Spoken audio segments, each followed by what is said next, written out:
Chaplain Jessie Czebotar to come up and lead our invocation and our pledges. And for those that don't know her, you'll hear a little bit more about her later on in the program. Jessie?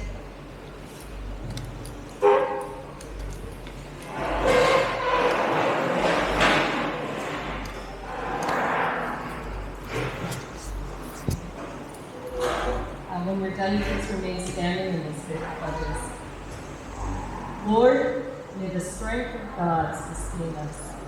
May the power of God preserve us.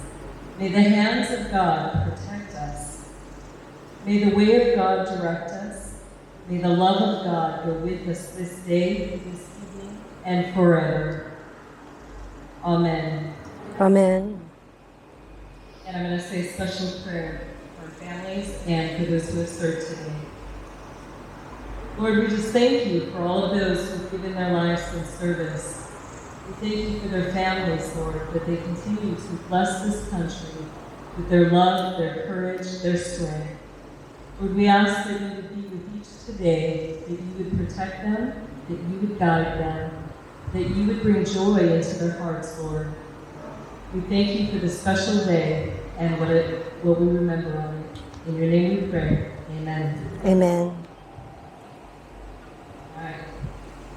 Please join me as we say the Pledge of Allegiance.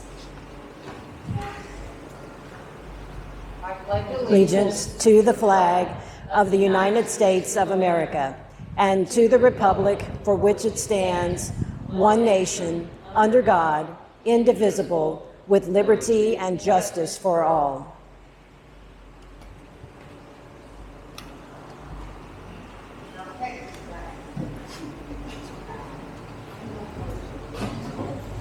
Honor the Texas flag. I pledge allegiance to thee, Texas, one state, under God, one and indivisible.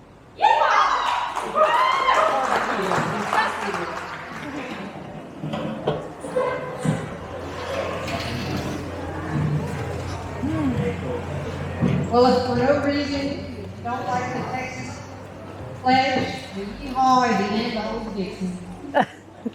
All right. The role of the women in war has changed over the years.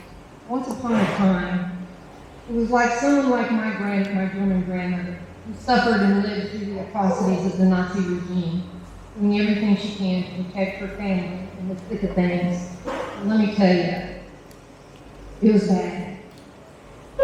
Or like my American grandmother, who kissed her young husband goodbye as he left for France to stop the atrocities of the Nazi regime.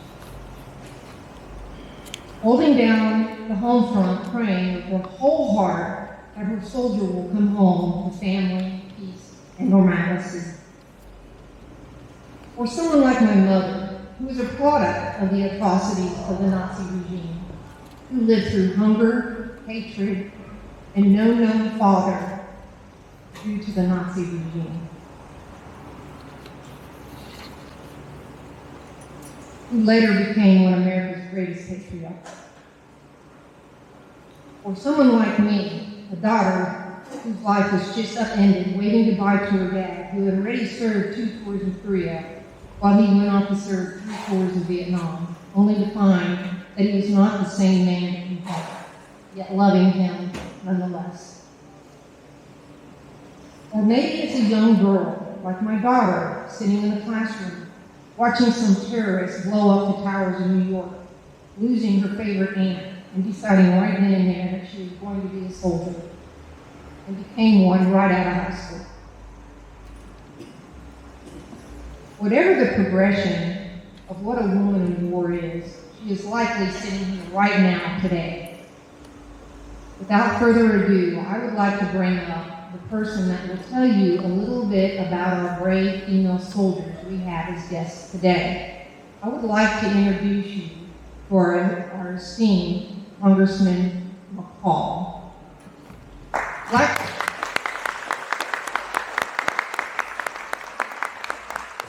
like to tell you a little bit, just a smidge about him, because it's just a smidge. He's probably been one of my favorites for a lot of years. I met him the first time in Tomball when we lived there. And he did my daughter and her husband, who was from New Zealand, a good turn. Congressman McCaul is a fourth-generation Texan. The Honorable Michael Thomas McCaul Sr. was elected in 2004 and served as a U.S. Representative for the 10th Congressional District. Prior to serving in Congress, Representative McCaul earned a BA from the Trinity University and his JD from St. Mary's University School of Law. He worked as an attorney and federal prosecutor before serving as the Chief of Counterterrorism and National Security for the U.S. Attorney's Office, the Western District of Texas, and leading the Joint Terrorism Task Force, charged with detecting, deterring, and preventing terrorist activities. Representative McCaul and his wife Linda live in the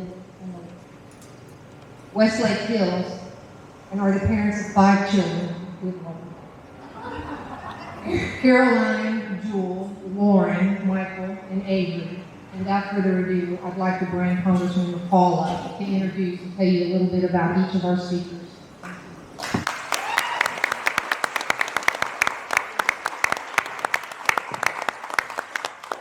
Thank you so much. It's great to see so many patriots out there.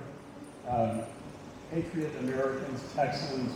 Thank you for that introduction. That's pretty good for your first public speech. Today is always, for me, personally, a special day. I'm the son of a World War II veteran and the son of a D-Day veteran. Today is June 6th, 77 years ago. They landed on that beach. My dad was a bombardier in the B-17, providing air cover for that campaign that led us to defeat the Nazis and bring down the horror of what was happening at that time in history. And they were real heroes. But the heroes that you probably don't hear about are the women. And I want to just kind of read to you a little bit about it, because this is a women in military event. And even back in World War II, the women played a role that probably some of you may not have even known about, both at home and in uniform. Not only did they give their sons, husbands, fathers, and brothers to the war effort, but they gave their time, energy, and some even gave their lives. Rosie the Riveter, we all know about her, and we all see the classic picture, assured the Allies we had the war materials that they needed to defeat the Nazis. This is pretty interesting, nearly 350,000 American women served in uniform, both at home and abroad, volunteering for the newly formed Women's Army Auxiliary Corps, later named the Women's Army Corps. My dad's in the Army Air Corps. The Navy's Women's Reserve, or WAVES, and the Marines Corps Women's Reserve, the Coast Guard Women's Reserve, the Women Air Force Service Pilots, the Army Nurse Corps, and the Navy Nurse Corps. General Eisenhower felt that he could not win the war without the aid of the women in uniform.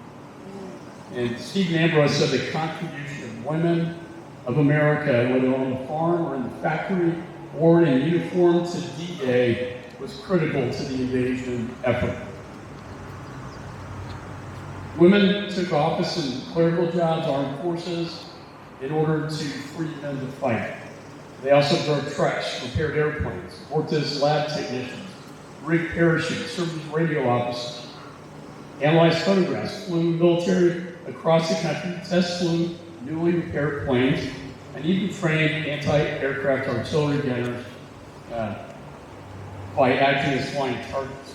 Some women served near the front lines in the Army Nurse Corps, where 16 were killed as a result of direct enemy fire. 68 American service women were captured as POWs in the Philippines, and more than 1,600 nurses were decorated for bravery under fire in meritorious service and the Pacific Theater 1 combat decorations. And nurses were in Normandy on D-Day, +4. I was really honored in Congress at that time, Senator Kay Bailey Hutchinson. We wanted to honor the sacrifice of women in World War II. And what better way to do that than to award a Congressional Gold Medal to the Women's Air Force Service Pilots, or WASP, they were called at that time. And we did that on March the 10th, 2010. And it was one of the coolest things to be in the rotunda of the Capitol. And all these women, who were in their probably 70s and 80s, they were all about probably at a maximum 5 feet tall. They all had blue hair, and they had their blue uniforms. And they were adorable. They were so proud. So proud that Congress, because they were not recognized after the war as they should have been. And we felt it was very important to recognize, and Congress recognized what they did and the service that they gave our country in World War II. So, with that, President Roosevelt said of these women, and this is actually, if you haven't been to the World War II Memorial in Washington, it's really a bucket list thing to do. And it's so well done and such a tribute to our World War II veterans. But Roosevelt said women who stepped up were measured as citizens of the nation, not just as women. This was a people's war, and everyone was in it. And I remember my parents talking about this war. Everybody really was in this thing, together as Americans, to defeat one of the most evil, tyrannical dictators known to mankind. And then George Marshall said to his troops as they embarked on the shores of Normandy, D-Day, June 6, 1944, you are about to embark upon the great crusade toward which we have striven these many months. The eyes of the world are upon you. I have full confidence in your courage, devotion to duty, and skill in battle. I get touched up a little bit as a son of a D-Day veteran and the sacrifices that they gave. I went to Normandy on the 75th anniversary of D-Day, and it was incredible. And we had about 100 World War II veterans there. And what I always remember about their generation, that they taught me so much about how to live life. They were born in the Great Depression, tempered by one of the worst wars known to mankind, against one of the most evil forces known to mankind. And they came out of it handing down not only a better country to my generation, but a better world to the next generation. And there's a great quote at World War II that says, we didn't come to conquer. We came to liberate for freedom against tyranny. And that's what the United States does. Other countries would conquer and occupy. We go in to conquer and liberate those nations. That's the difference between our great country and other countries that I see out there. But I'll never forget my father. He never spoke about it very often, and that was very typical of a World War II veteran at that time. They were talking, now as they're in their 90s, they're talking more about it and giving oral histories we have at the Library of Congress. But what always impressed me was not only the act of heroism, but their sense of humility, which is very lacking in Washington these days with a lot of politicians. Just an ounce of humility goes a long ways, and a sense of humor. Just a great sense of humor, but also their strength and what they went through. For the bombardier on a B-17, and Spielberg and Tom Hanks are going to come out with it's going to be a new miniseries coming out of the Air Wing. What they went through, one out of every three got shot down. And they lost more servicemen than all services combined. But then you look at the men who landed at Omaha and that beach. It is to see it's as wide as this whole field. It's even wider. And Point de Hoc, way at the top. For the life of me, I don't know how they got up that cliff and then took out the Nazis from above. And they sacrificed. And 10,000 Americans were killed on that day on that beach, on the first, the second, the third, the fourth waves coming in. And we remember them today for their ultimate sacrifice that they gave our country. And it was that fighting Texas Aggie Colonel Rutter that led those troops up to take out the Nazis from above. And they prevailed. And that was just the beginning. Then they went to Battle of the Bulge, and then they liberated Dachau. When I went to Normandy to stand in front of the 10,000 white crosses, I went on a television interview talking about being a son of a D-Day veteran. And it's never been more personal, more proud moment, for me than to be there to honor these brave heroes that we owe so much to for what they did on that sacred day. And then finally going to Auschwitz to see what they were actually fighting against, as you mentioned, the evils of Nazi Germany, the horror of the gas chambers and the ovens. And this was a civilized society. This was black and white. This was clear. Good versus evil. And you know what? Good prevailed that day. Good prevailed on June the 6th. Prevailed in the final analysis. And that generation, we owe a great deal of tribute to, because they did hand down a better America to the next generation, which will always stick with me and has inspired me in my terms in Congress. But that is our responsibility, both as veterans and as sons of veterans, to hand down a better America to the next generation. Right. And I pledge that to you. Thank you.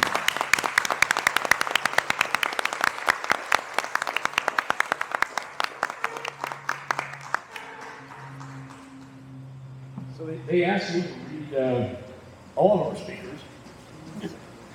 So I'm going to go through this quickly, but I want to thank all of y'all for coming out on this special day, and God bless you. The next speaker is going to be Detective Nichole Acuna. She works at the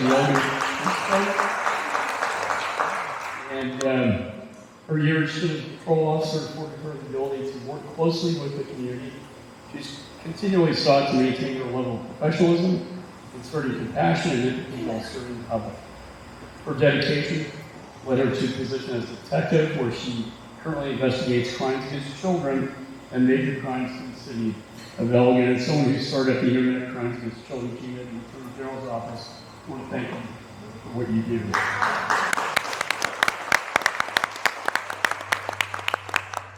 Parachute rigger for the United States Army, National Guard, taught her the attention to detail, and very good in criminal investigations. Nichole, and then next we'll have Lisa Schatte. She joined the military in 2005 with 3 years in the Navy, reserved, assigned to the Seabees and Marines, 4th Marines, first female to serve in the field with a weapons company. On November 13th, 2011, she was injured, and on November 27th, 2013, she was medically retired. Her unit harassed her after her injury. Her brain was knocked back to her brainstem. She's been in and out of a wheelchair since 2012. Her daughter put her in a nursing home where they gave her physical therapy, speech therapy, and occupational therapy. At that point, she learned to walk, talk, and be somewhat normal. She's now in RN school, 2nd semester, works full-time as a rehab nurse. Yeah. Yeah. Next we have Master Chief Paul Crist. He spent, he says, "Do you remember me?" I said, I can't forget that. Paul enlisted in 1984, retired from the U.S. Navy Reserves in 2016 as Master Chief, Master of Arms. Served 2 combat tours, one in Iraq and on a counter IED task force, which is and earned a Bronze Star. His second combat tour was in 2013 on a counter-piracy mission in the Persian Gulf. I think I know which one that was. Yeah. Paul was a full-time police officer from 89 to 2015 and retired as a lieutenant. He's currently the law enforcement training coordinator with the Texas Municipal League Intergovernmental Risk. Paul, thanks.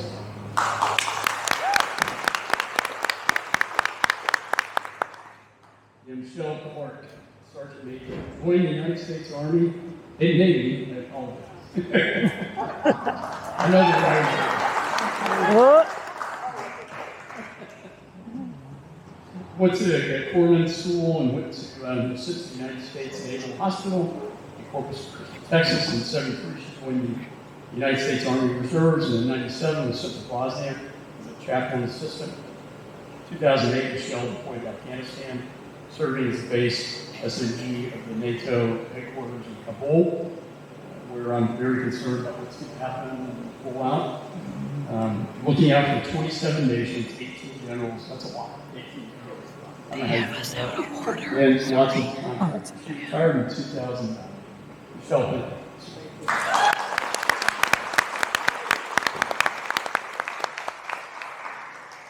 I'm almost done. I think I got two more, unless I'm missing somebody.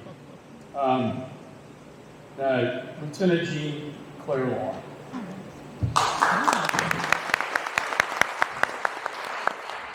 She was born in California. We're not going to hold that against her. She received her BS in computer science at St. Edwards. Came here as fast as you could, right? Yes, sir. Yeah. Yes, sir. So while working at Motorola, she joined the Navy Reserves in 1995. At the age of 35, she was in E4 and received her commission in 2011. At 51, she was the oldest female ensign in the Navy, retiring as an LT-03 in 2020.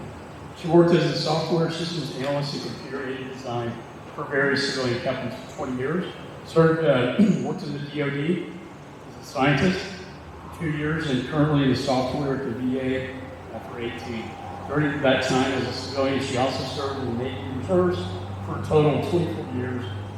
And Lieutenant Law deployed boots on the ground in Bahrain on November 2001 in response to 9/11. Served in combat areas of operation in Iraq in 2007 and in Afghanistan in 2010 and 11.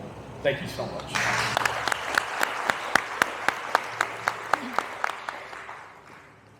And then we have Lieutenant Colonel Vanessa Hicks-Callaway.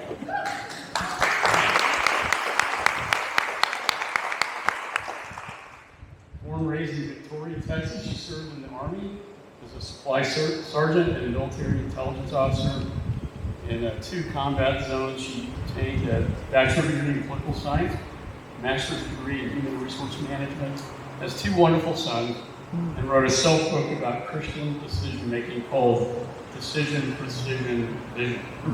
I like that. Thank you. And in retirement, she's instructed JROTC cadets as a senior Army instructor and volunteered for multiple nonprofit organizations and worked for a nondescript congressman. That was a good experience. It was great. It was. And unless there are other, okay, I think that's it.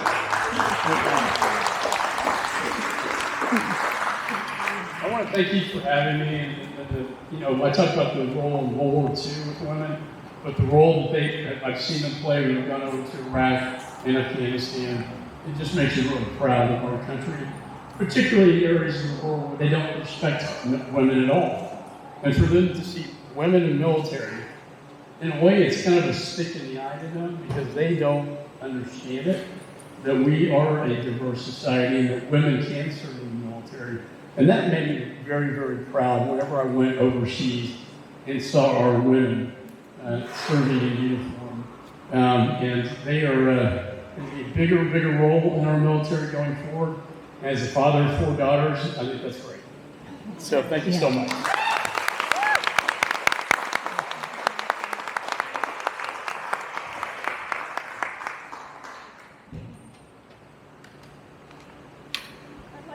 I'd like to introduce Chaplain Jessie Czebotar, who serves the veterans over the past 15 years, both in the VA and outside in the community setting. Her current work to eliminate the darkness serves veterans through various veteran projects, which she will share with you, and she also does a lot for the human trafficking of children. Thank you. I'd like to introduce Jessie.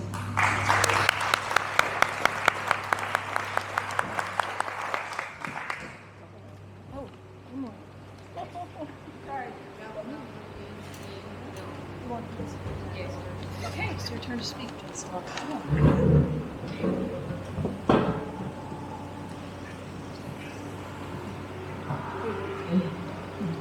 As she said, I've been a chaplain serving the veterans for the past 15 years. So it started back in 2008 when I did my first chaplain residency, and that was at the Portland VA Hospital. And as I was there, we had to pick a program we wanted to serve in, and nobody wanted to go to the mental health unit. It was a level 1, which is considered the worst in the VA systems. So you're dealing with individuals who have had severe trauma, severe war incidents, and dealing with very complex PTSD and other issues. So, as no one else would go, I said, sure, why not? I'll go. So I went, and as I went, I began to minister to people that were so broken. There was such a humbleness in these people. And more than that, their stories that they would tell began to bring up my own memories for childhood and things that I had dealt with, things that I'd been told my entire life that I had to be silent about, that if I told anybody, it would mean death. So as I began to minister to these women, one day I asked myself, why do I remain silent about these things? There are so many, both women and men, who are sharing stories about their experiences that are so similar to mine. So, I'll go back a little bit here. I was born to two parents that both served in the Army. I was born in Frankfurt, Germany. And it was not by accident. My family line had come from a long line of Germans that were very strong bloodline. They had come into the United States along with several other Bruce generational families and had set up in communities all across America. And as the senator had spoken, these individuals were Nazis, that after the war, they received their paperwork to come into America under Project Paperclip and Project Aerodynamic. As they came in, they were given jobs in the universities, jobs as teachers, jobs in prominent government positions. Worse than that, these individuals, as they lived in the different communities, they began to target the children of America. Some of the things that I witnessed as a kid is that they would use the Frank Lloyd Wright houses and other community activities where kids would go through as though they were in a school group, and they would have somebody ahead of them that looked like a teacher, and that person would lead them through the groups. And as they did, the people who were part of this Nazi regime, they would have an individual who would walk past that line of kids, and with each child, they would either nod their head or they would hold up a finger. If they nodded their head, it meant that they wanted that child for their program, and they would decide what city, what program that child would go to. If they held up their finger, it meant that they considered that child expendable. That child then would be, sold outside of their community. They would be sold to drug runners, to traffickers, sold to other countries. They would just be used and abused until they passed away. So the main individual that was in my community was the Ukrainian Nazi Defense Legion leader, McCaul. And he worked with our military, with the Department of Defense and the CIA. And with that, they ran programs that I was part of with children. And so, both children in the military. So as I was hearing these stories later as a chaplain, of other soldiers who, were experiencing things where they say, I feel like the government is doing experiments on me, or I've seen things that, I won't know what to do if I say anything. My family's life's in danger, and, I've signed a disclosure that the disclosures held them to silence. And they said, but I want to stop. I want to stop the abuse. I want to stop the crimes to the children. And so that's where, the Lord said to me, you're going to begin telling your story. You're going to begin going into communities and working with people. And at a community level, you're going to start creating the awareness, both the abuse that's being done to the children, the abuse that's being done to those in the military, and get people together to stop this abuse that's happening. So that's what we began doing with Illuminate the Darkness. It started with just me and Lance Corporal Jody LaDolce. She works with many different Marines and different level of people in the federal government. And we began to speak out, we began to advocate. As we did, we met other whistleblowers, it would get pretty difficult because as people came forward, especially the veterans, if they were found out for coming forward, they would lose their pensions, they would lose their benefits, they would lose their health care. And so, we really wanted to stop that because as people come forward to tell the truth, these are women and men of courage and strength and endless gumption. I don't have a better word for it than that. But, they want to serve our country. They love the people of this country. So with Illuminate the Darkness, we started the veteran projects and started to minister to the needs of these people who were stepping forward and, helping them with finances, whether it was to pay their bills, to pay for burial costs, funeral costs, to help their families to get through hard times if they were injured, if they couldn't get disability or other things. And, we would help with community things, get them connected to individuals in their community where they could get help and care, whether that was mental or emotional help, whether it was physical help.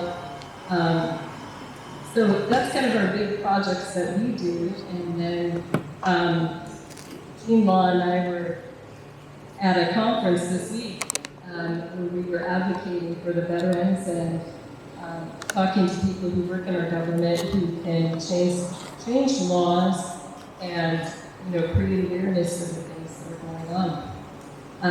If you'd like to find out more about our what we do, you can visit our website, which is illuminatethedarkness.com.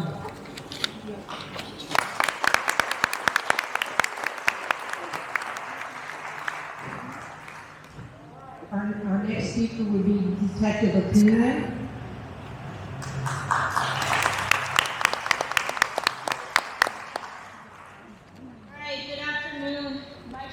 My name is Nichole Acuna.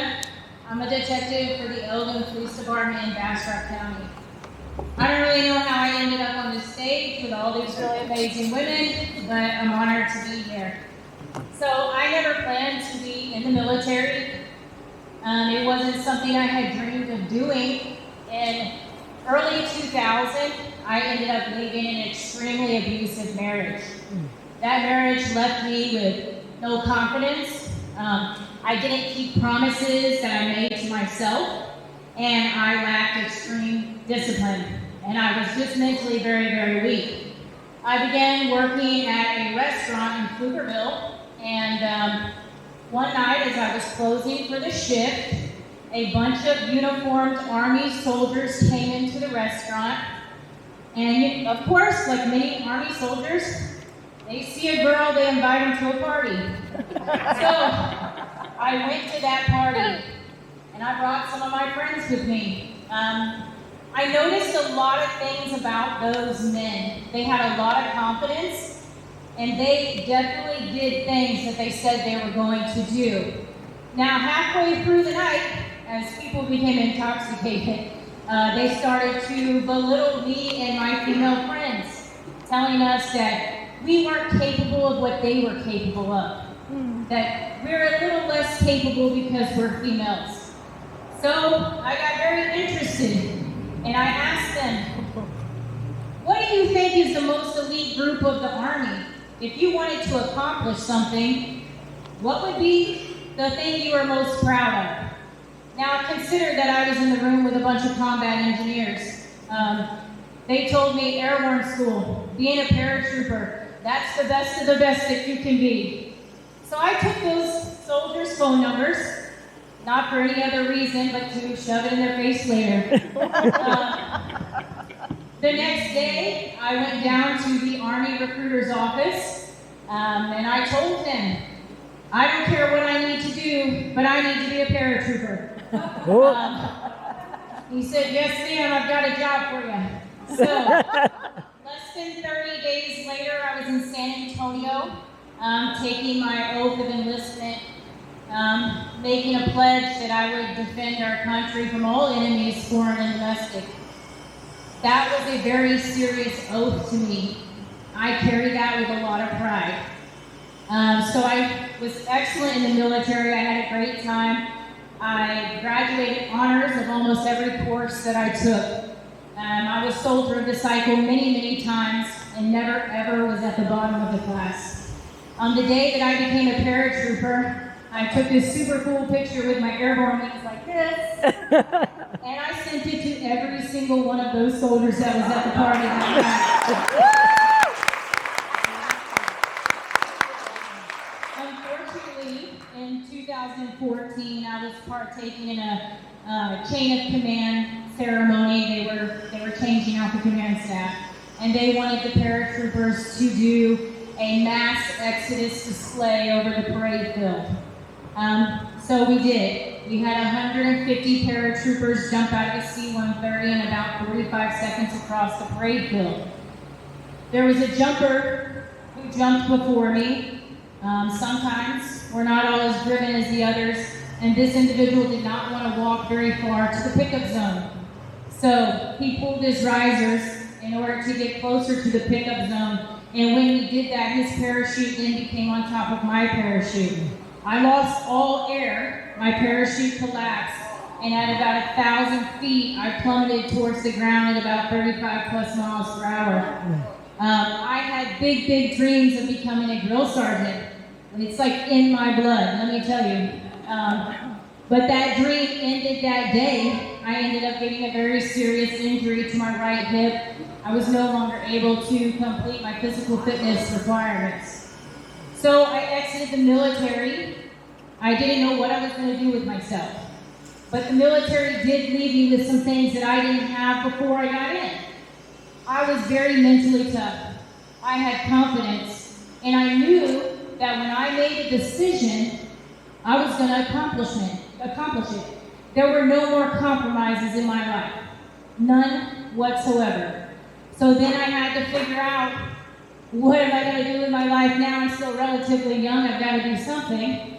And then I thought, where could I use these skill sets, this stubbornness, this drive to compete? And then I had a friend who was sitting next to me in an office who said, you know, you would make a really great police officer. I never wanted to be a police officer either. You know, the good Lord sent me on a path that I didn't even know I wanted to take. In 2015, I took another oath to defend the Constitution and the citizens of the state of Texas, and I became a police officer. I worked very, very hard, really wanting to fulfill that oath. I'm a big believer in America, the nation, and the citizens, and I wanted to do everything that I could to make it better for my kids and for the next generation.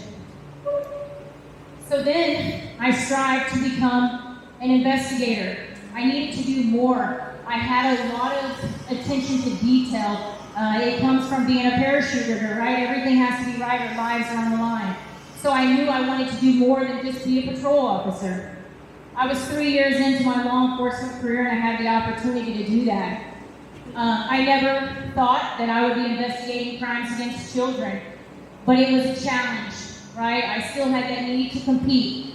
And to this day, I'm still fighting terrorists, but I'm fighting domestic terrorists who are sexual predators of children. And I hunt them down on a daily basis, and I take great pride in that.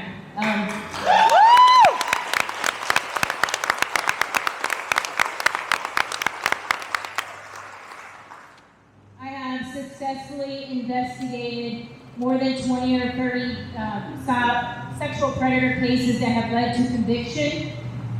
To this date, they're spending 100 plus years in prison combined. Good. In the past 4 years in the Criminal Investigations Division for the City of Elgin, I have investigated over 400 plus sexual crimes against children. Along with that, I also specialize in investigating violent crimes against women. So it's really a big honor for me to be here today, and I think that right now in our nation, we're at a very pivotal crossroads. And the decisions that we make today are going to impact the future for many, many decades to come. And I think it's very, very important that we have events like this. We use our voice, we show our pride in America, and we do everything that we can to make the best decisions for our country. And if you know anybody who wants to join the military, I would absolutely encourage them to do so.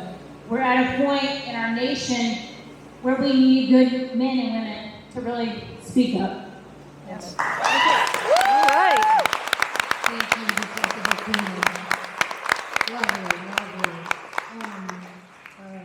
Staff Sergeant Lisa Schatte, please.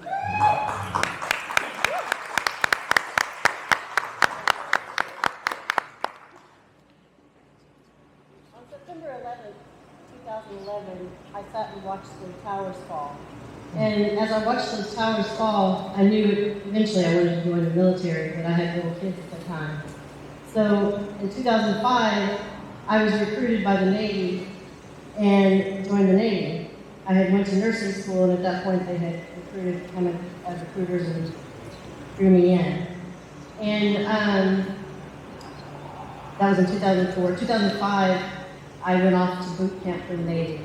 And gosh, I had fun. In 2008, well, I served with the Marines and the Seabees and some of the Navy during the time I was in the Navy Reserves. And then I couldn't be with my husband who was in the Army. He was one place and I was in another, and so I decided to join the Army. Well, that was probably the biggest mistake I ever made. I should have stayed in the Navy. I got assigned to what was called a forward surgical team. I went to their boot camp, came back, so I did two boot camps in my lifetime. Came back and was assigned to this forward surgical team. I was an NCO IC of the ICU. We did our train up to war in 2010. We went to all these different places, and I got sent to extra places because I was an IT person. I got harassed by my unit really bad as being a sergeant in the Army. They had harassed every female in our unit. In fact, we got to a point in Florida at the Miami Trauma Training Center, and all of my enlisted females quit. They said they could not deploy with this unit. And I had decided at that point I really didn't want to deploy with that unit. They, at that point, my lieutenant colonel, he said, "Schatte, I need you to stay in. I need your experience because I worked the PACU and done a lot of trauma." And I said, "Okay, but you got to keep Sergeant Telemonta is off of me. You got to make him leave me alone." Well, that didn't happen. We went downrange, and downrange I was continually harassed by my NCO. And as I got to Afghanistan, we landed in Bagram, and we landed like this. No big deal to me. We did a whole lot of training in Bagram, and they flipped us over. They did all kinds of stuff in our training. I ended up doing a lot of extra training because of the IT stuff. So I would do training with them, and I would do training with the IT stuff. So I had to learn what was going on in the trauma training center in Bagram and learn how to use medical downrange. And so when I finished that, I went and I got on the plane to Bob Shank. Again, we landed like this. We landed at midnight. We were waiting for mortars coming in. I hit the ground and I meet my counterparts, and they give me hugs because we had talked before, and they told me what I needed to do, and I went on and I just did what I was supposed to do. I had been trained to just do my job and do it the best I could, and I did.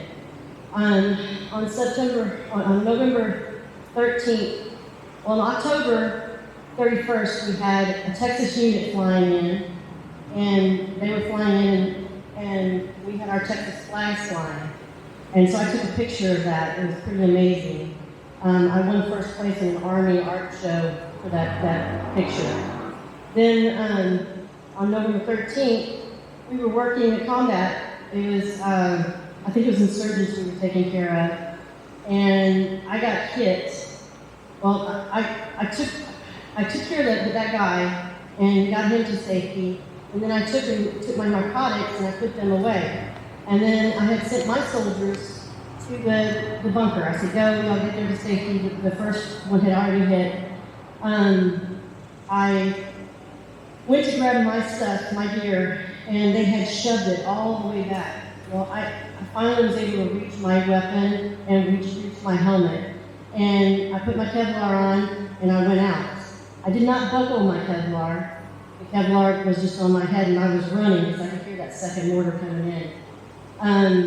As I got to the bunker, someone behind me, a large soldier behind me, hit me and knocked me into the concrete. And as he knocked me into the concrete, and this is all from a soldier that saw it happen, because I don't have a memory of it.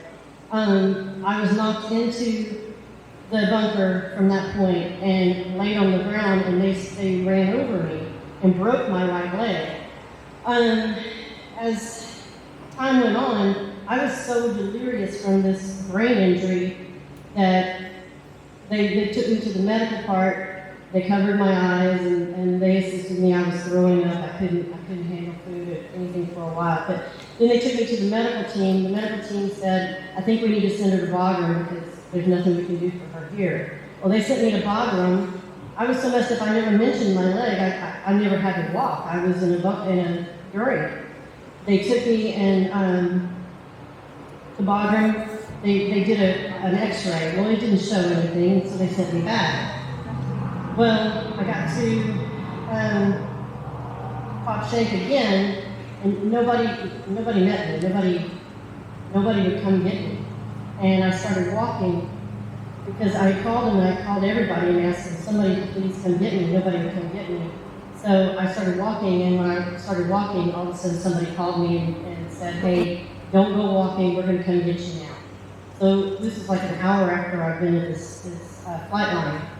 Well, my staff sergeant, the one who harassed me so much, picked me up. And he took me back and dropped me off. Well, I saw that, I was kind of not all there. I saw that my family had sent me gifts, so I took those gifts to the room. Later, they told me I was not to take those gifts to the room. I opened my gift, one of the gifts, and it was something I had wanted really bad, and it was a little Christmas tree. I never got that Christmas tree. they kept it. But anyway, so as time went on, it just got worse and worse for me. My staff sergeant, he was the acting first sergeant. He decided that. Oh, okay. Never mind. Oh,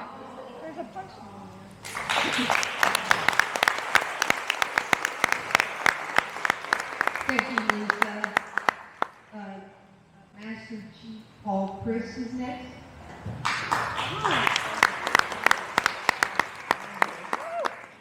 I'll make it quick.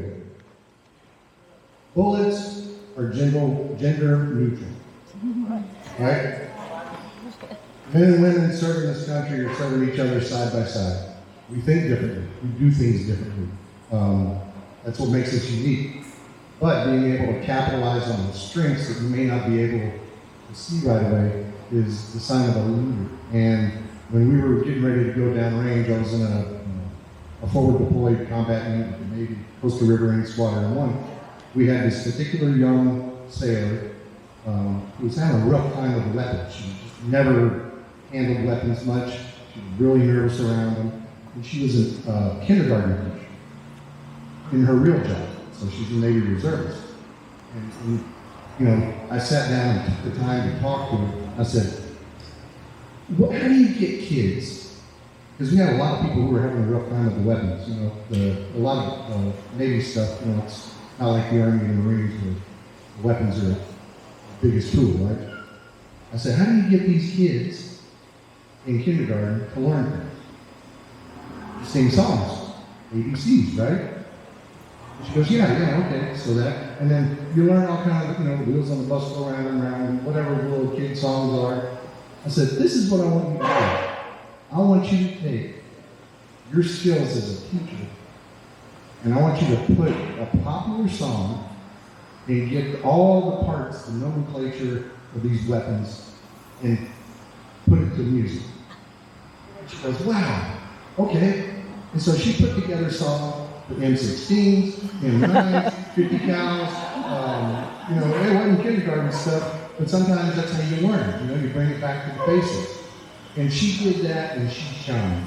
And she was able to take that, we lifted her up instead of beating her down, and turned her into a good sailor and a leader. Okay? And so she came back from the mission successful. Everything was good, and we even put those videos that she put together with the music on YouTube so our guys could access it and practice on their own. So, you know, we can learn from each other's strengths. And Gene, I don't know why you got me up here talking, you know, I don't know how the female service members feel with a room full of dudes, right? But the Congressman isn't even here to keep me company anymore. But, anyway, God bless you all, and have a great rest of the day. And Gene, thanks for asking me to come Thank you, Paul. Thank you. Thank you so much. I have our very own Master Sergeant Major, pardon me, that's a big club, okay? Sergeant Major Nichole Clark. Good afternoon, everyone. I hope you're having a good time. I'm going to tell you some of the funny parts about my tours. When I was in Bosnia, the chaplain and I, we were either on a C-130, we were on a helicopter, or I was driving. When I was driving, he would sit over there and he'd say, Michelle, where's your weapon? And I'd say, in the back seat. He'd go, what happens if they start shooting? I said, I guess you better duck. And he didn't think it was funny at the time. Another time in Afghanistan, this one's precious. When I got there, they used to we had all the flags of the different countries, and they would take them and burn them. And I thought, well, that's pretty stupid. Why don't we ask the people that those countries go to, do they want them to fly in their countries after they get home? So I started this program. Well, I had all the different countries come in, sign in, and so this one individual came in and he signed for the flag of France.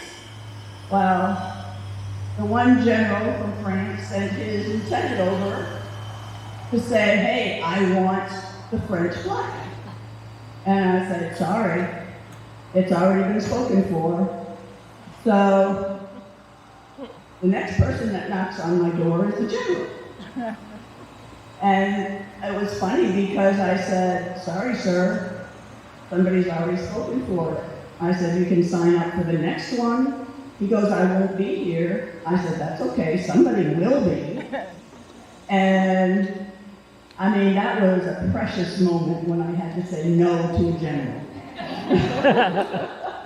So then, as he's walking out the door, I spoke to him in French. And he goes, you mean we could have had this whole conversation in French? I said, no, we're on a NATO base, so we speak English here. But yes, I do speak French. Because I'm from Maine originally, 13 miles from the Canadian border. So I grew up speaking French. And so my whole career, I tried to make it fun. I mean, there's not a day that I don't give it up that today is going to be a good day and I'm going to have a good time. So that a positive attitude will do you every day, all year, whatever. But for those of you here, thank you so very much for coming out for us, and have a good day.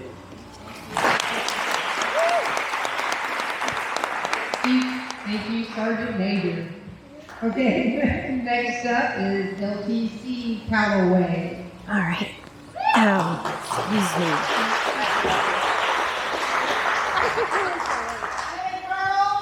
All right. Good afternoon, ladies and gentlemen. Yes, I am Lieutenant Colonel retired Vanessa F. Hicks-Callaway, and I want to start by stating that I thank my Lord and Savior Jesus Christ, who has given me his favor to allow me to be where I am today. I'm so blessed and thankful to Lieutenant Law for inviting me today to be a part of such an impressive group today. I feel incredibly honored.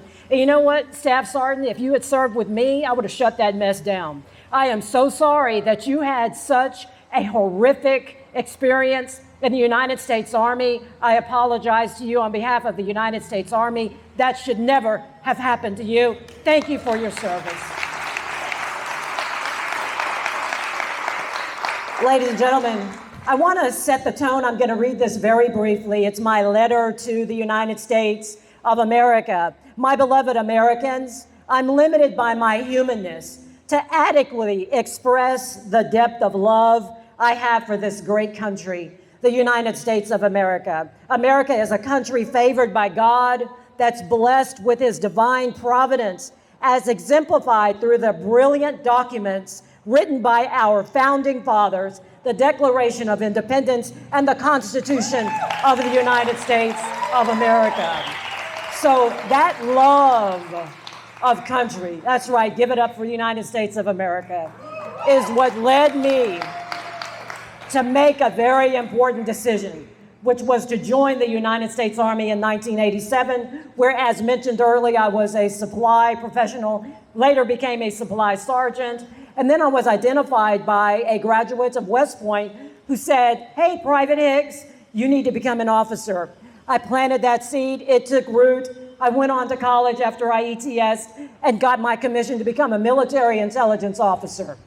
Later on, I found myself standing in Kuwait, getting ready to convoy into Iraq.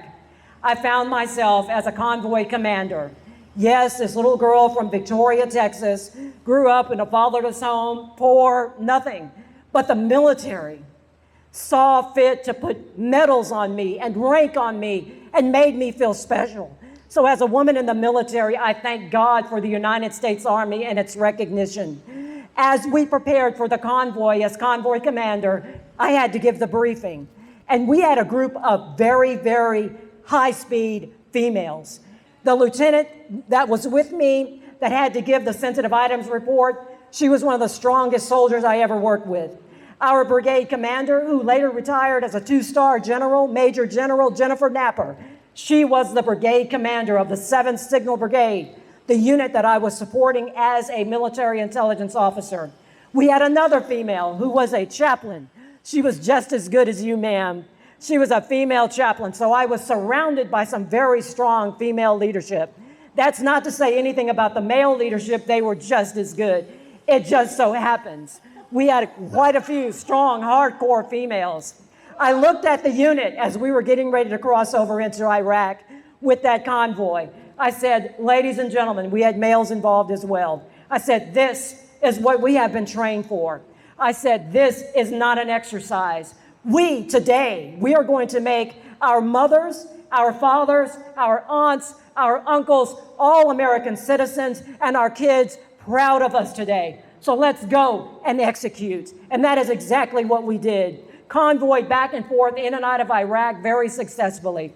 I came back later on, became a field grade officer, and at that time I started to have heart problems. I was hardcore, y'all. I was just into the Army. I mean, everything. And then my heart started to have problems. I had to have open heart surgery. They fixed me up, the Army. Patched me back up, and I ended up deploying again in support of Operation Enduring Freedom. And I'll tell you what, the military, working with the men and women, that's what gives you that inner strength. Like the detective talked about earlier, it just makes you who and what you are. You have to step up. That's been my experience. Survived the heart surgery, ended up deploying in support of Operation Enduring Freedom, and came back safely, and later on ended up retiring. And so, ladies and gentlemen, I want to thank you so much for listening today. There are some laws that I try to live by, and I only want to mention a couple of them because I prepared, but I want to keep this brief.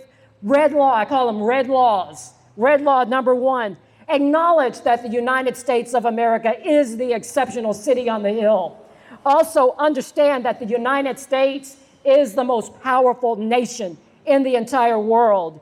You want to realize that our citizenship, that men and women have laid down their lives for us to maintain, is priceless.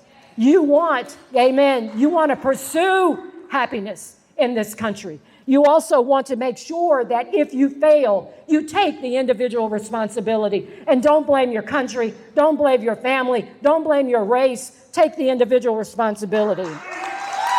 You also, my red law, you want to be prepared to pay the price. There's a price you have to pay to obtain the American dream. You want to be prepared for that. You want to respect your country. When someone talks bad about the United States of America, you should stop them and say, I don't think so. This is the greatest country in the world. I love this country. I was prepared to lay down my life, and other people have laid down their lives for this country. You will not badmouth my country. The next one, adore this great country.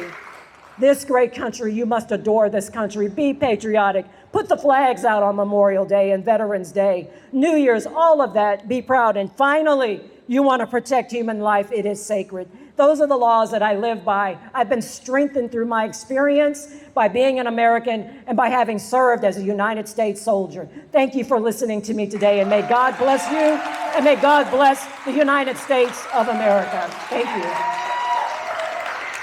Wow, that was awesome. Thank you. Next up is Thank you. Jancie Law. I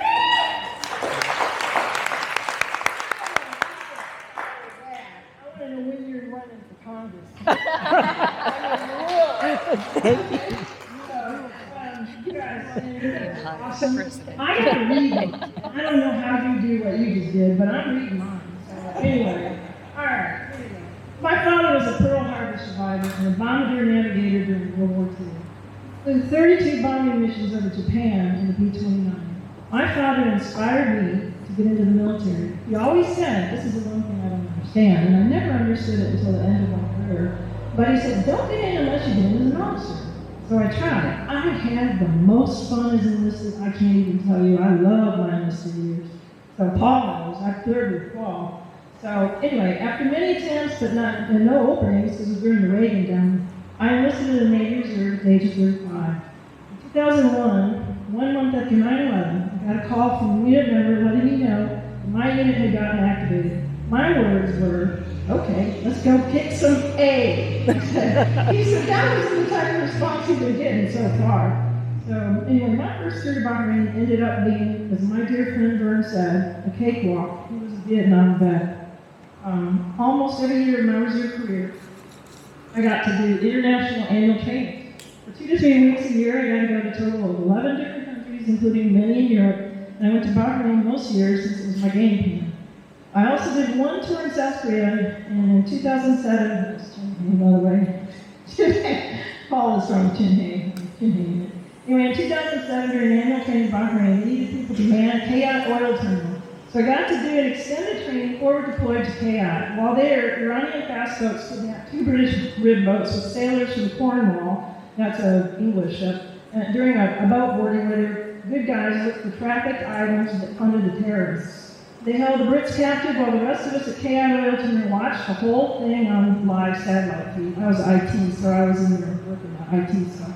I remember asking one of the old master in arms, who was a Navy police, that's what we call an master in arms, which is what we call it. I said, what are we going to do to protect ourselves? He said, we didn't have any weapons. We're out here in this big oil terminal in the middle of Persian Gulf, 6 miles off the coast, and we had no weapons. He said, don't worry, please aren't around with us. That's what we were here to do. We're protecting you. He's an MA. So he had weapons. Anyway, and so a day or so later, I asked one of the young MAs the same question. He said, I don't know what you're going to do because we don't even have enough ammo for us. That was a little reassuring. Anyway, so thankfully, the Iranians, I don't know if any of you guys remember that story, but the Iranians released the sailors and we didn't get blown out of the water. So anyway, when I got home from that trip, the first thing I did was I went and bought a Mossberg shotgun. After I made chief, I got the call for a tour to Afghanistan, which left a churning in my gut that didn't stop till we left on deployment 8 months later. So I got to go to Fort Gordon for radio school for the first month. That was a blast. After that, we went to Indiana for 3 months of provincial reconstruction team training. It was battlefield simulations, and it was like boots on the ground. It was like boot camp on steroids. It really was. Anyway, it took us 2 weeks to fly in theater. We flew Hilo and the convoy to Coast Province through Bulgaria, Uzbekistan, Kuwait, and Bagram. We were the 4th most kinetic area in Afghanistan, which means you got bombed all the time. Anyway, that tour turned out to be the hardest thing I ever did. Our leadership was brutal and unforgiving, and I finally learned why my father had said, don't get in unless you get in as an officer. So you typically get treated a little bit better. So anyway, so I worked as hard as I could, 20 hours a day, no days off, seriously, no days off.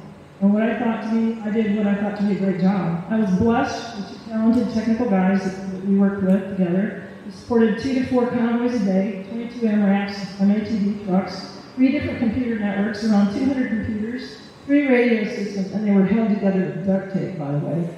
And 3 different computer networks, 3 radio systems per truck, the entire op center with all the gear, all satellite dishes, antennas, 40 handheld SATCOM, encrypted radios, and many other types of radios and cell phones, router service, just about anything you can think of that had a signal or tried to have a signal, we supported that. So by the grace of God, one day I got a call to meet a local hardware contractor that was supposed to fix one of the network AC units.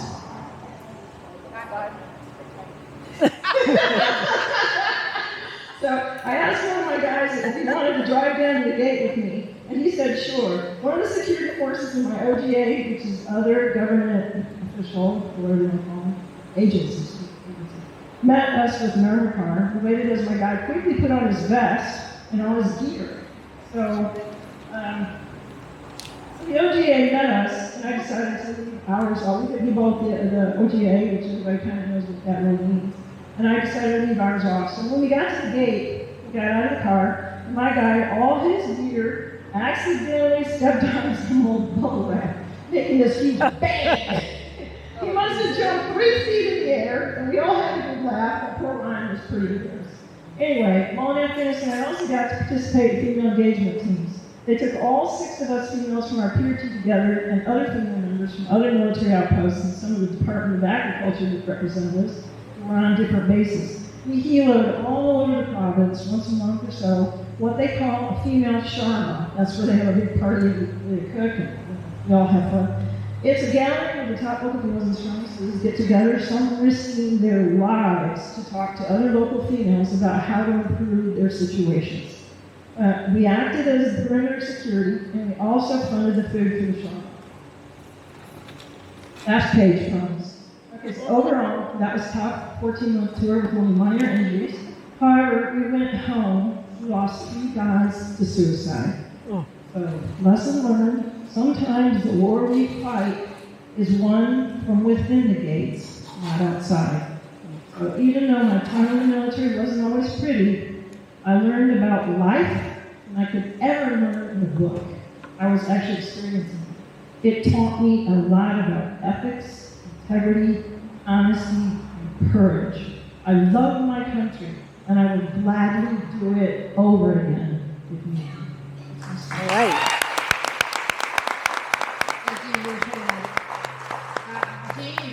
The time is to introduce our keynote speaker, Colonel Jancie Bruno.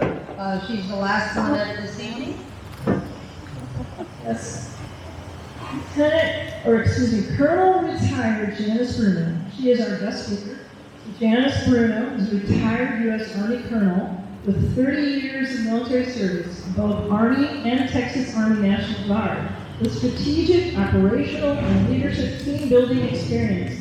In addition to receiving her bachelor's degree with Kent State University, she has studied at the Combined Armed Forces College Rapport Leadership Institute, the Army's Command and General Staff College, St. Edward's University, and the Joint Force Staff College. She has also completed the Master of Arts program, Human Dimensions of Organizations, University of Texas, Class 2017.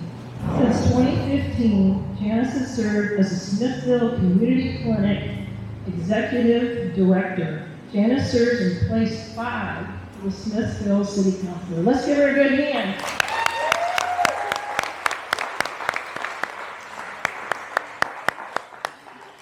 Hi, everybody. I know I'm between you and having something to eat. So they told me I had 5 minutes. So honest, I am going to say this really fast, even though I had 30 years of experience, or 30 years of military. I just want to thank everyone for hosting this conference. I really still don't know how they got a hold of me. I got a call, or maybe you went to our city council, and they said, oh no, you came to the clinic and said, hey, we need someone to speak. So I'm very humbled to be here with all of you. I mean, this is pretty awesome. So, brief history. Right after the Vietnam War, of course, I wanted to go to college. This was in 1973, and I decided I would go to Kent State University. So, if you remember Kent State in 1970, of course, we had 4 dead in Ohio, and ROTC was not a popular place or wearing a uniform at that time. But I remember walking into the University Center, and there was a bunch of lieutenants, I didn't know what they were. They were people in uniform, and they were recruiting for folks to go rappelling. Wow. We're going to go rappelling, we're going to jump off cliffs, and I was at that time very athletic, and I thought this will be really cool. There was some Army guys and Marine guys. So we went out, and I thought this is really a lot of fun. It was challenging, and I was allured into this. That time I didn't know, but I was being alluded to. So they said, hey, if you go to Fort Knox, Kentucky as part of your ROTC, you can get a scholarship. Well, my mom liked that because my dad and her had already divorced. We didn't have that kind of money. Oh yeah, you need to do that. And so I went to Fort Knox, Kentucky, came back, and then they said, well, you could try to go to airborne school, which that looked pretty cool back in the day. In fact, you just mentioned Jennifer. Jennifer and I actually went to airborne school together, okay, and she became a 2-star. So this was in 1977. So when she mentioned her name, I thought, oh my God, I went to school with her. Yeah. Okay. That's pretty cool. Mm-hmm. So Fort Knox, I got to go to airborne school, and that was the year that Elvis died. And I must be losing it because I was thinking, 1977, who was that guy that died? Who was that guy? Oh, and I had to go through the alphabet. You see, oh, Elvis. And I remember I was there in August, but I loved the physical and the mental challenges at the time. So I did Fort Knox, Fort Benning, and then Fort Campbell. I decided I want to jump out of helicopters. So all of that was because I loved the physical part of the Army. I wasn't quite sure really still what I was getting into, but I remember I signed in 1978. I received the regular Army appointments, and they said, you're going to go to the Signal Corps. Well, back then, I mean, there really weren't that many women serving. This was in 1978. I said, okay. So they sent me to Fort Gordon, Georgia. And then after that, they said, okay, now you're going to Fort Riley, Kansas. Where's that? Okay, I go to Kansas. I'm with the signal unit there. Now you're going to Korea. Oh my God, was that cool? This was in 1979. I met my husband, who's not my husband anymore. But it's pretty cool because we got 2 boys that are currently serving right now. They're both sergeant first class.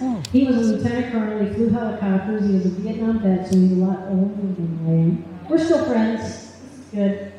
Anyway, so I came back and served on active duty, and then when he drove me to Texas from Washington, D.C., I thought I was coming to the desert. I had no idea. We were moving from Washington, and I fell in love with it. I've been here for the last, 25, 30 years. But I joined in the National Guard, the Texas Army National Guard, which is, really an experience. Spending 20 years in the Texas Army National Guard, came off active duty. My favorite moment in the Texas Army National Guard was in 1999-2000. It was a peacekeeping mission. I can honestly say I haven't actually gone to a war zone, but it was an awesome mission because it was the first time the 49th Armored Division was being deployed since Korea and since Vietnam. So it was the 49th Armored Division, and we took a whole battalion of 480 soldiers, airmen, and I was the executive officer at the time. So it was very exciting. That was one of my favorite moments, the questions they wanted me to answer. They also asked me, what do I see as encouraging for women that are currently serving in the military? Women, of course, are a growing presence. Since 1973 to 2010, the active duty enlisted force grew from 42,000 to 167,000 women. That's pretty awesome. For women actually are slightly greater than the men. 17% women serve versus 15% men. And they did a Pew Research study, and they did an inquiry on all women that have served in the past and present, and 97% feel proud of their service according to the research study. So they also wanted me to tell you what women impacted. Well, there really weren't, there was women in the military back then that were serving. I remember this colonel, she was telling me about Ranger School, but now women are allowed to go to Ranger School. I wanted to do that, but we weren't allowed to do that. But I do remember, I can't remember her name, but I want to go back to a Colonel Ruby Bradley. If you're not familiar with Colonel Ruby Bradley, she's considered one of the most highly decorated military women in U.S. history. She was a surgical nurse. And she was a prisoner of war in World War II for 37 months. After she got out of that Japanese prison camp, she later served in Korea. She was overrun by 100,000 Chinese. She was a frontline nurse. She was awarded 34 medals for bravery. Wow. She retired from the military in 1963, and she remained in service as a nurse her entire working life. So I was looking at that going, she got out in 63, I got interested in 73, 10 years later, but that brings me to what I want to talk about right now. I'm going to go real quick. I want to talk about service. I want to talk about service in the military. I had a great career. I would love to keep doing it, but after you hit a 30-year mark, you're done. And I couldn't go to the war college, so hey, that's okay. I spent a great career. I loved it, and I try recruiting people every day. So, I'm going to talk about S in the word service. It's an acrostic, okay? S is for sacrifice, which anyone here who has served or is serving, even in the civilian sector, they're sacrificing something, okay? And I have to tell you a quick story about my sister. My sister is an Army nurse. She currently serves at the VA hospital up in northern Michigan. She was, this was 20 years ago, and I said, you really ought to think about coming in. She was 40. You won't have to go anywhere. Come into the Army. So I remember I swore her in around a fire pit. This is 20 years ago. She has made 2 deployments to Iraq, 1 to Afghanistan, and 2 to the border down in Texas. And she said, you told me I wouldn't have to go. So she currently, just this week, got her colonel orders. Whoa.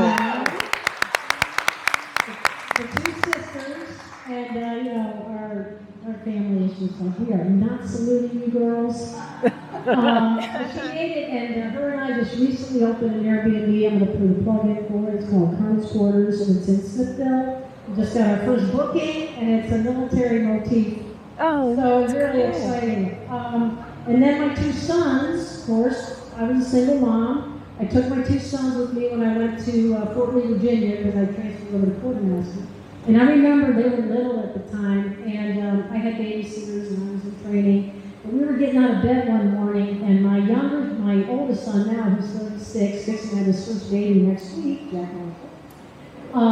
he said, Mom, I said, this Army soldier needs to get up, and I gotta go. It was like 5:30 in the morning. And my son, who's 36, said, no, you're not an Army soldier, you're an Army girl.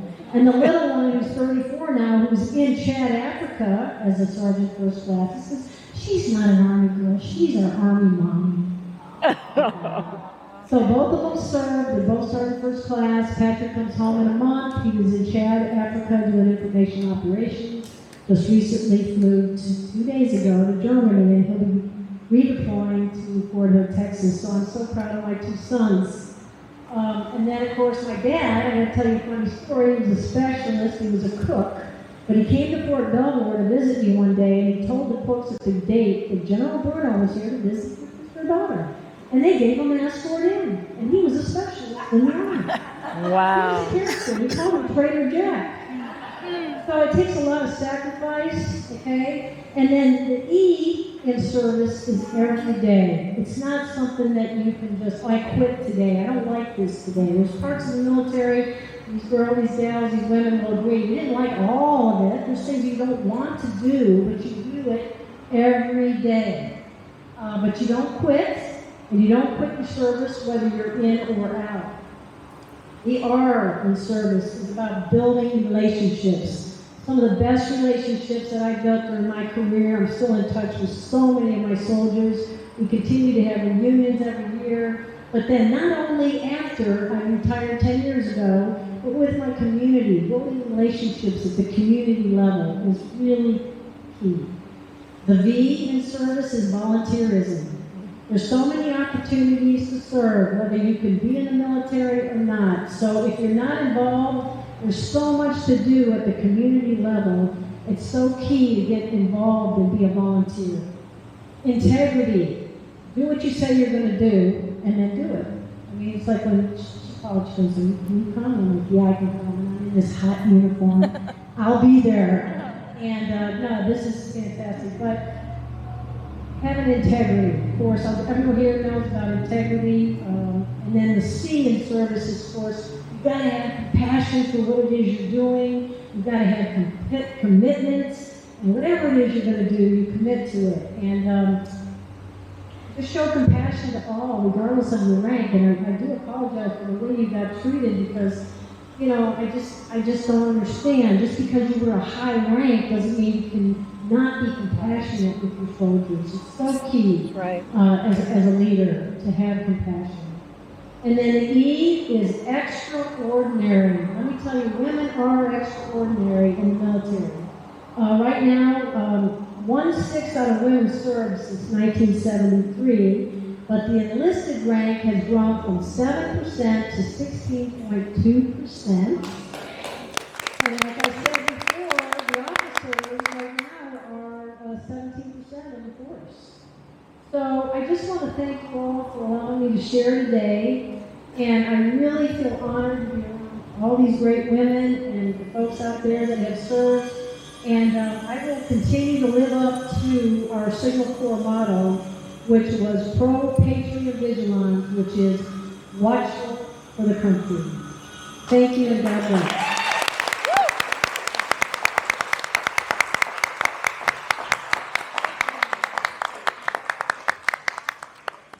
Thank you, Colonel Bruno. That's great. Are you hungry? A little. Mm-hmm.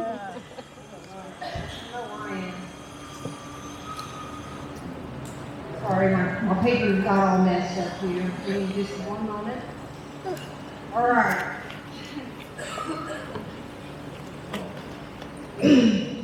What a wonderful group of ladies we've had up here.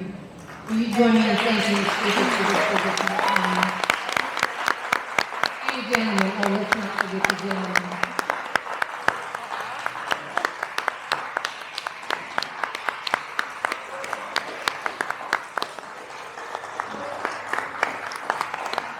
Thank you.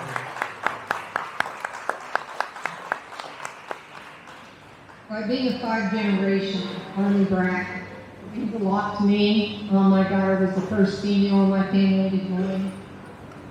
She sustained an injury during training. She had to come out, and I know that she was devastated by that, and she wanted to commit her life to the military. So I applaud all you ladies that have just stuck it out through thick and thin. Okay, I want to thank all of you for coming today. Purchase of your tickets and your generous donations to the silent auction. We're excited to build a number of care packages for the women serving in our military. That wouldn't be possible without the speakers and your support. Before we get to the delicious dinner from Gretchen's Pit Barbecue today, today's program would not have been possible without the efforts of some of the wonderful women in our community.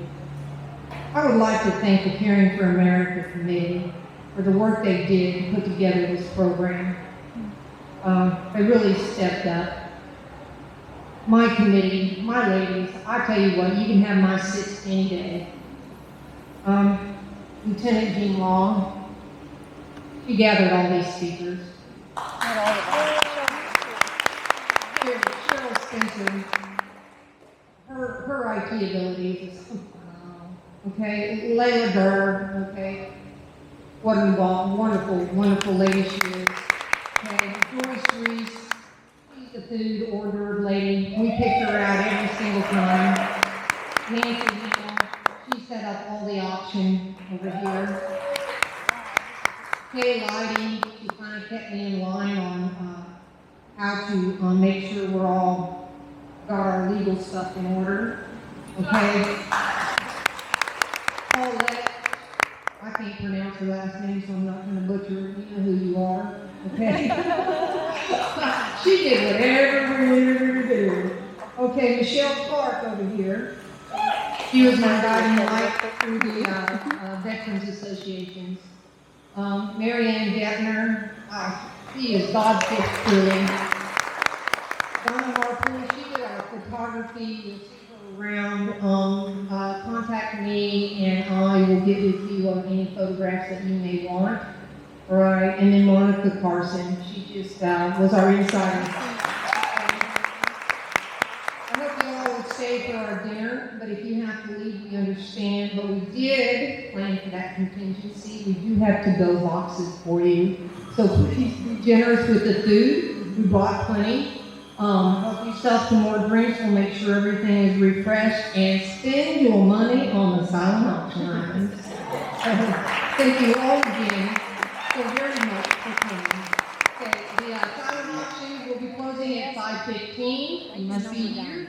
So at 5:15 we'll be calling for the silent auction, and you'll go over here to these two ladies and get yourself checked out. Thanks again. We really appreciate it.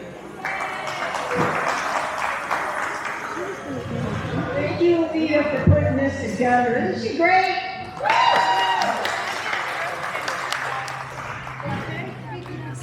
Stage, she Uh-huh. wants to take a picture.